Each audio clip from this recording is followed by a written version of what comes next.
Olá, meus amigos e seguidores do canal, continuando com nossa série de vídeos sobre crimes históricos brasileiros. Crimes históricos brasileiros, e hoje nós vamos contar a história do desaparecimento de Dana de Tefé, que aconteceu no Brasil, no Rio de Janeiro, em 29 de junho de 61. Gente, primeiramente, quem era Dana de Tefé? Dana de Tefé não era brasileira, ela era da Tchecoslováquia, morava no Brasil há cerca de 10 anos. Ela era uma pessoa da alta sociedade, com muitas posses. E por conta dos seus sucessivos casamentos com homens também da alta sociedade, ela acumulava ainda mais posses. Era uma mulher de uma beleza muito extrema. E, enfim, ela tinha acabado de desfazer um casamento, né, com um brasileiro, e ela confiou no caso desquite, né, e os seus bens, a administração de seus bens, a um advogado, que é uma figura central desse desaparecimento. O advogado se chamava Leopoldo Heitor. Leopoldo Heitor já não era uma pessoa que tinha uma boa fama. Ele já vinha aí de alguns processos por peculato, né, por apropriação indébita, e tinha aí uma fama de não ser uma pessoa muito honesta com seus clientes. Mas, independente disso, Dana de Tefé resolveu confiar a ele os seus bens, o seu divórcio e também uma eventual aí proposta de emprego. Ela gostaria de trabalhar.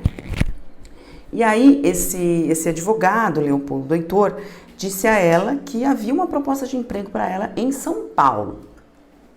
Mas que eles teriam que ir até lá de carro, porque de São Paulo ele seguiria para Brasília. Então, tudo bem, Dana de Tefé não gostava muito de viajar de automóvel, ela gostava de viajar de avião, mas pela insistência desse advogado, ela acabou embarcando com ele no carro, com destino a São Paulo, nesse 29 de junho de 61, seria a última vez que Dana de Tefé seria vista. Bom, eles embarcaram, e aí, depois dessa viagem, Dana de Tefé, como eu disse, nunca mais foi vista. O fato é que Leopoldo Heitor retornou algumas horas depois para o Rio de Janeiro, com ferimento à bala na perna, e pediu à sua esposa que chamasse um cunhado, que era cirurgião dentista, para socorrê-lo. Ele não queria ir ao hospital. E aí, chegando lá, esse cirurgião dentista disse para ele: não tem condições, você tem que ir para o hospital para tratar esse ferimento. Ele foi para o hospital tratar o ferimento, mas chegando lá deu um nome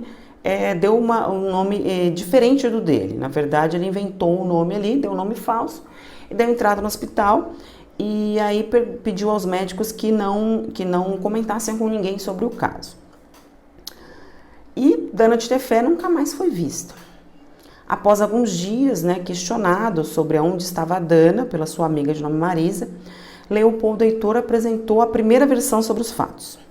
Ele disse que eles estavam lá em São Paulo jantando, e que aí apareceu um conhecido de Dana de Tefé. Ele encontraram por acaso um conhecido da Dana, da Tchecoslováquia, em São Paulo, e que trocaram breves palavras. Esse conhecido teria dito a Dana que sua mãe estava viva, estava num asilo, e ela ficou muito chorosa, emocionada, e partiu sem demora para a Tchecoslováquia, sem levar seus bens, nem dinheiro suficiente para ficar lá na Tchecoslováquia. E, enfim, teria ido para lá e teria deixado uma procuração com esse advogado para que ele vendesse os bens de propriedade dela aqui no Brasil e mandasse para ela o dinheiro. Bom, essa versão é bastante inverossímil, né? E aí, passado alguns dias, começou a ser questionado sobre essa morte, abrindo uma investigação sobre o desaparecimento de Dana de Tefé, e ele apresentou a segunda versão sobre os fatos. Na segunda versão, ele disse que ele tinha sofrido ali um assalto na Via Dutra, o carro dele teve um problema mecânico, ele parou no meio da Via Dutra, e aí apareceu um desconhecido que tentou assaltá-lo, ele reagiu porque andava armado, foi baleado, o assaltante teria também baleado Dana teria morrido.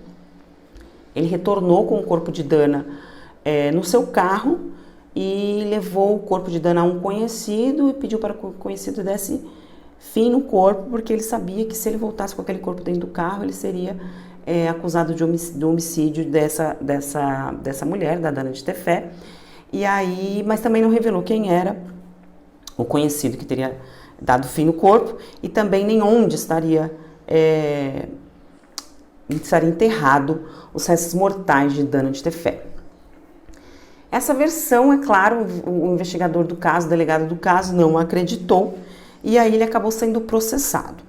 Quando ele foi processado, ele apresentou uma terceira versão sobre o caso e nessa terceira versão ele falava que Dana de Tefé, na verdade, teria sido sequestrada por comunistas, por fascistas, porque algum tempo atrás ela foi uma espiã comunista fascista, quando ela morava em outros países.